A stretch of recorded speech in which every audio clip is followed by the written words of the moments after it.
আরব আমিরাতেও সেখানে একটা হটলাইন বা জরুরি সেবার একটা লাইন ওপেন করা হবে, যে ওখানে যারা সমস্যা আছে তাদের তালিকা প্রস্তুত করে কে কী ধরনের সমস্যায় পড়েছে সেটাকে সাপোর্ট করা যায়।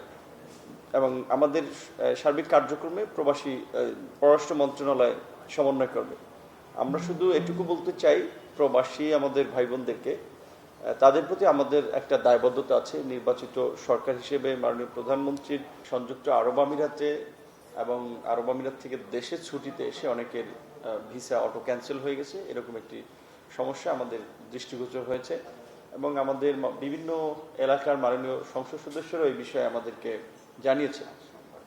শুরু থেকেই বিষয়টি আসলে আমরা অবগত এবং সেই অনুযায়ী কাজ হচ্ছিল। গত বৃহস্পতিবার মাননীয় প্রধানমন্ত্রীর সাথে এই বিষয়ে আমার আলোচনা হয়েছিল।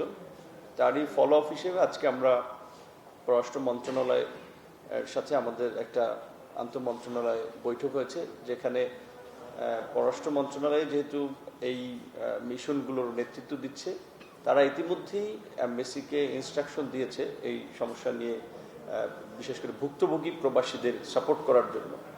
আমরা আজকের মিটিংয়ে আমাদের মন্ত্রণালয় থেকে প্রবাসী কল্যাণ ও বৈদেশিক কর্মসংস্থান মন্ত্রণালয়ে একটা হটলাইন চালু করা হবে, যে দেশে এসে যাদের ভিসা ক্যান্সেল হয়েছে বা যারা এই ধরনের ভুক্তভোগী তাদেরকে সাপোর্ট করার জন্য। এবং আরব আমিরাতেও সেখানে একটা হটলাইন বা জরুরি সেবার একটা লাইন ওপেন করা হবে, যে ওখানে যারা সমস্যা আছে তাদের তালিকা প্রস্তুত করে কে কী ধরনের সমস্যায় পড়েছে সেটাকে সাপোর্ট করা যায়।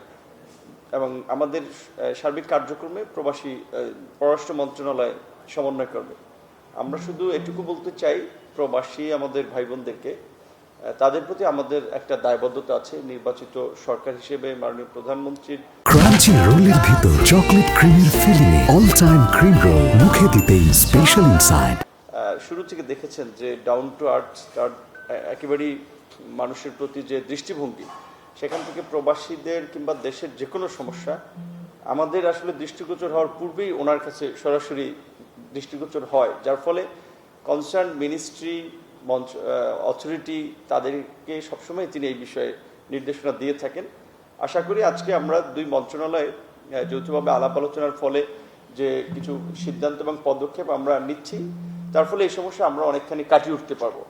দুটো বিষয় আমরা একটু আপনাদের মাধ্যমে একটু প্রচারণা যেন হয়, যার ফলে আমাদের দেশের যারা আছে নাগরিক বিভিন্ন দেশে, তাদের একটু দায়িত্ব রয়েছে যে আমাদের এই সম্মান অবস্থান এবং শ্রম বাজারটা এটা যেন অক্ষুণ্ণ থাকে, অটুট থাকে, সেজন্য কিছু কাজ করার।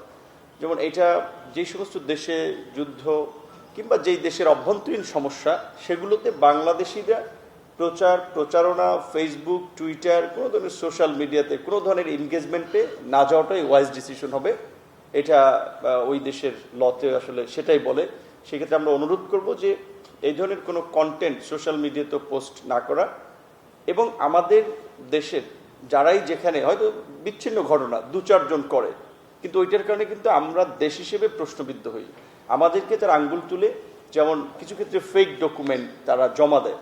সো আমরা আজকে মন্ত্রণালয়ে আলোচনা করেছি যে ফেক ডকুমেন্টে বাংলাদেশের বিদ্যমান আইনে 7 বছর পর্যন্ত শাস্তির বিধান আছে, এবং এই ডকুমেন্টটা যেই টেবিলে ধরা পড়বে সেখানেই এই ডকুমেন্ট জব্দ করা হবে, এবং এই ফেক ডকুমেন্ট যারা সাবমিট করবে বা এর সাথে যারা জড়িত তাদেরকে আইনের আওতায় আনা হবে, এবং এই আইনটি সংশোধন করে শাস্তি নিশ্চিত করা হবে, যেন বিদেশিদের কাছে আমরাও বলতে পারি যে এই ধরনের কাজের ক্ষেত্রে আমরা আইনগত পদক্ষেপ নিয়ে থাকি।